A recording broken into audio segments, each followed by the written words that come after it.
क्या आपके साथ भी ऐसा होता है कि कचौरियाँ बनाते हैं लेकिन वो बिल्कुल सॉफ्ट हो जाती हैं, प्लेट में जाते-जाते लटक जाती हैं, कुरकुरी नहीं बनती हैं?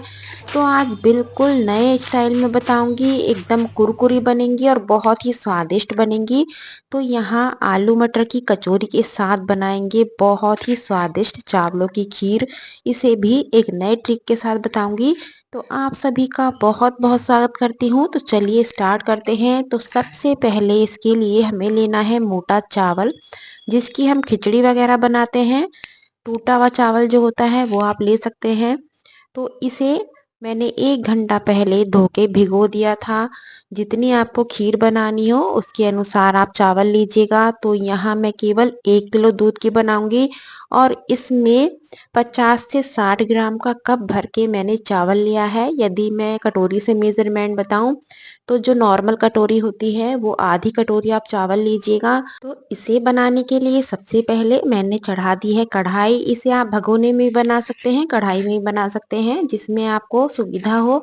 यहाँ लेना है देसी घी। तो 4 चम्मच के करीब मैंने देसी घी लिया है।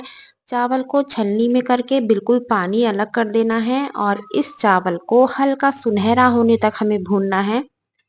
स्टार्टिंग में पानी की वजह से थोड़ा चिपकेगा, लेकिन जैसे-जैसे भुनेगा वैसे-वैसे ये हल्का-सा फूलने भी लगेगा और कलर भी चेंज होने लगेगा, आप देख सकते हैं। आपको खीर का जो भी कलर रखना हो उस हिसाब से इसे भूनिएगा। यदि व्हाइट रखना है तो हल्का-सा भूनिएगा, थोड़ा-सा डार्क रखना है यानी कि जैसे कढ़ा हुआ दूध होता है ठीक उस तरीके से रखना है। तो चावल को भी हल्का-सा भून लेते हैं तब तक कि कलर चेंज ना हो। तो आप देख सकते हैं घी भी छोड़ चुका है, ऐसा नहीं है कि चावलों ने घी पी लिया है। तो यहाँ 1 किलो दूध की मैं बना रही हूँ तो केवल आधा लीटर मैं पहले दूध यूज़ करूँगी, पूरा नहीं डालूँगी और आधा मैं बचा के अभी साइड में रखूँगी। ऐसा मैं क्यों कर रही हूँ अभी मैं आगे आपको समझाऊँगी। जब भी हम खीर बनाते हैं और बिना यदि चावल फ्राई किए हुए बनाएं तो आप कितना भी दूध स्टार्टिंग में डाल सकते हैं, लेकिन जब हम चावल को इस तरीके से भून के बनाते हैं तो दूध उतना ही यूज़ कीजिएगा जिसमें चावल अच्छे से घोटने में आसानी रहे। तो इसे ढक के पकने के लिए छोड़ देते हैं और जब ये थोड़ा चावल सॉफ्ट हो जाए, इसे हमें जब तक पकाना है जब तक कि चावल बिल्कुल बढ़िया से सॉफ्ट ना हो जाए। जैसे हम दाल चावल बनाते हैं उतना ये पक जाना चाहिए, क्योंकि इसे हमने घी में भूना है तो ये थोड़ा टाइम लेता है। तो इसे अभी और पकने के लिए छोड़ देते हैं और दूसरी तरफ लिए हैं मैंने आलू और मटर। तो आलू को बहुत अच्छे से धो के उबाल लेते हैं और मटर को भी छील लेते हैं। इसके लिए बिल्कुल हरी ताज़ा मटर का यूज़ कीजिएगा, सफल मटर वगैरह का यूज़ मत कीजिएगा। तो यहाँ आलू उबल चुके हैं और आलूओं को पहले छील लेते हैं और मटर भी उबल चुकी है। ये देखिएगा मैंने आलू के बीच में ही इस गिलास को रख के उबाल लिया था और इस तरीके से इसको थोड़ा दरदरा कर लेते हैं। इस तरीके से मैंने आपको बहुत सारी रेसिपी बताई हैं कि मटर को किस तरीके से आपको उबालना है। तो बस मोटा-मोटा मैंने इसको कूट लिया है और आलूओं को भी छील लेते हैं। तो यहाँ दोनों चीज़ें तैयार हो चुकी हैं। अब हमें करना क्या है, सबसे पहले आलू को कद्दूकस कर लेते हैं। तो यहाँ आलू कद्दूकस हो चुके हैं, मटर को भी इसी में मिला लेते हैं। आप थोड़ा हाथों से चेक कर लीजिएगा कि कोई मटर साबुत ना रह जाए, थोड़ा इसको दबा दीजिएगा। और यहाँ लेते हैं थोड़ा सा हरा धनिया, तो इसको भी बारीक काट लेते हैं। आप चाहो तो इसी के साथ 2 से 3 बारीक कटी हुई हरी मिर्चें भी ले सकते हैं। तो फिलहाल मैं यहाँ धनिये का ही यूज़ करूँगी, हरी मिर्चें इसमें नहीं डालूँगी। तो यहाँ धनिया भी कट के तैयार हो चुका है, तो ये आलूओं में ही मिला लेते हैं।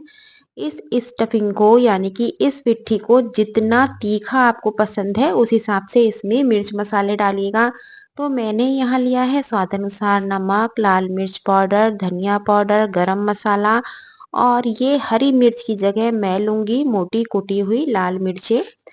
चिली फ्लेक्स भी आप ले सकते हैं, लेकिन मैं अधिकतर इसी का यूज़ करती हूँ। जब भी मिर्चें पीसती हूँ थोड़ा मोटा बचा लेती हूँ। तो इस तरीके से उड़द की दाल हो या आलू की स्टफिंग हो, कोई भी हो, मोटा मिर्च यूज़ कीजिए तो उसका अलग ही आपको स्वाद मिलेगा। तो आप देख सकते हैं बढ़िया से ये हमारी पिट्ठी बन के तैयार हो चुकी है। इसे रखेंगे अभी साइड में और यहाँ लिया है मैंने मावा, 1 कटोरी के करीब मावा लिया है। जितना चावल है उसका दुगना मैंने यहाँ मावा लिया है। आप मावे की मात्रा कम या ज़्यादा कर सकते हैं। तो इसे बिल्कुल मैंने हाथों से थोड़ा फोड़ लिया है। होममेड मावा भी ले सकते हैं, मार्केट का भी ले सकते हैं। तो चावल पहले चेक कर लेते हैं। एक साथ मैंने दूध क्यों नहीं डाला वो मैं अभी बताऊंगी। क्योंकि यदि हम एक साथ पूरा 1 लीटर या 1.5 लीटर दूध का यूज़ करते तो ये चावल घुटने में आपको बहुत दिक्कत करता, इसकी घुटाई नहीं हो पाती।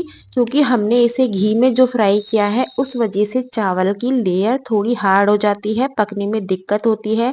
तो इसलिए थोड़े से दूध में पकाइएगा और जब चावल सॉफ्ट हो जाए तो तब इसको घोटिएगा, तो आपकी खीर बहुत ही स्वादिष्ट बनेगी। यदि सारे दूध में एक साथ इसे पकाएंगे तो ना घुटेगी, दूध अलग रहेगा, चावल अलग रहेगा। आप घोटते घोटते परेशान हो जाएंगे, लेकिन चावल आपसे नहीं घुटेगा। जब चावल अच्छे से घुट जाए, मावा आपकी मर्जी है, आप डालिए या मत डालिए, दोनों तरीके से आप बना सकते हैं। तो यहाँ चावल को घोटने के बाद बाकी का दूध मैं इस टाइम यूज़ करूँगी और इसे बिल्कुल बढ़िया से पका लेते हैं।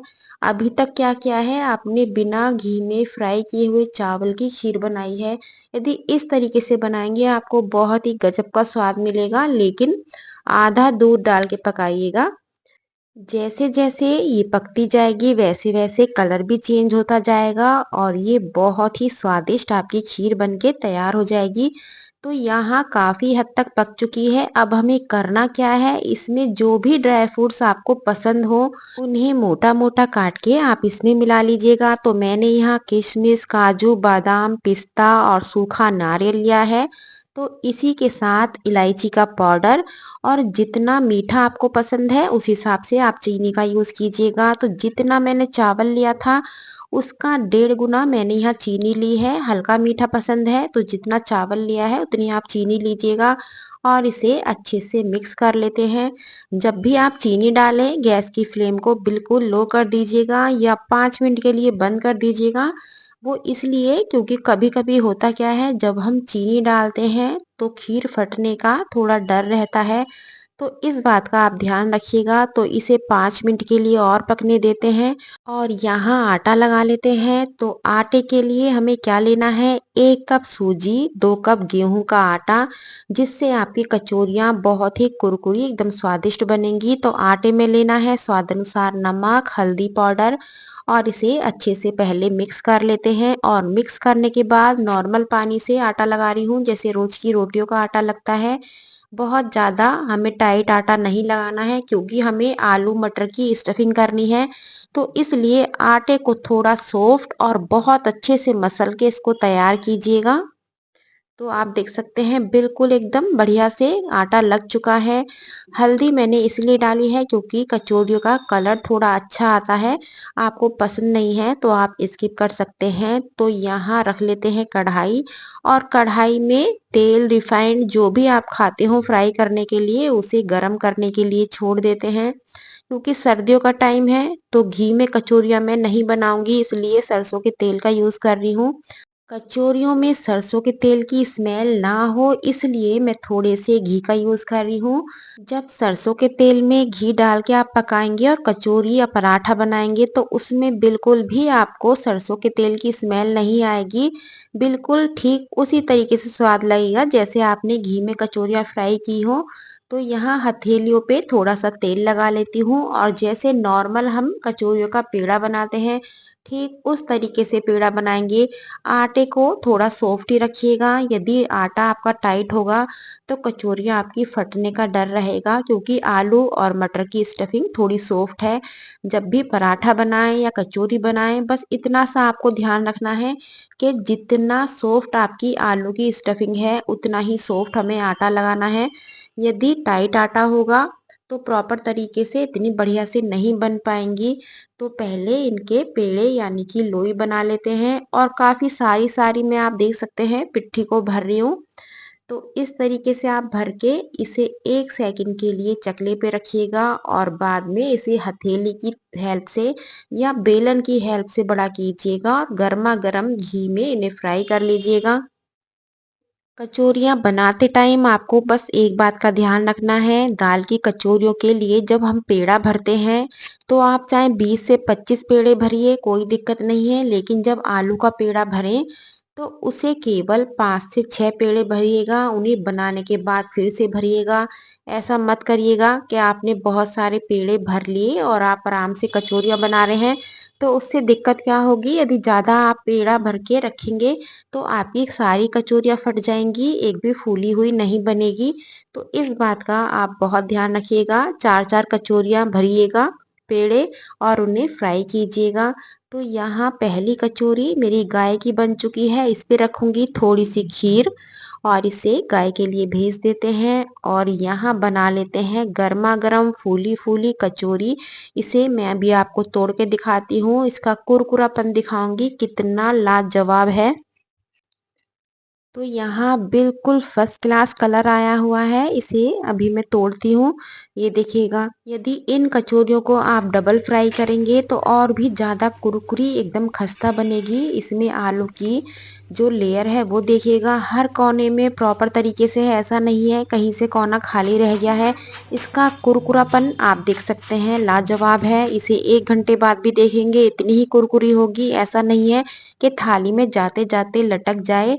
तो यहाँ खीर बिल्कुल फर्स्ट क्लास हमारी बन चुकी है। सर्दियों में इस खीर को आप गरमा-गर्म सर्व कर सकते हैं और गर्मियों में फ्रिज में रख के इसे सर्व कीजिए। दोनों तरीके से ये बहुत स्वादिष्ट लगती है।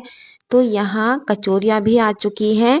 तो जल्दी-जल्दी से लाइक शेयर करना बिल्कुल मत भूलिएगा और एक प्यारा-सा कमेंट्स कीजिएगा कि आप कहाँ से मेरा वीडियो देख रहे हैं और आपको आज की रेसिपी कैसी लगी है। यदि चैनल पे पहली बार आए हैं तो सब्सक्राइब करना बिल्कुल मत भूलिएगा, क्योंकि बहुत ही आसान और देसी रेसिपी मैं लेकर आती रहती हूँ। बहुत ही गजब की है। इस तरीके से आलू मटर की कचौरी बनाइएगा और खीर के साथ खाइएगा, आपको इतना आनंद आएगा कि मैं आपको बता नहीं सकती। दाल चावल खाने से कभी मन भर जाए तो इस थाली को आप ट्राई कीजिएगा। कल फिर मिलती हूँ एक नई रेसिपी के साथ। Thank you.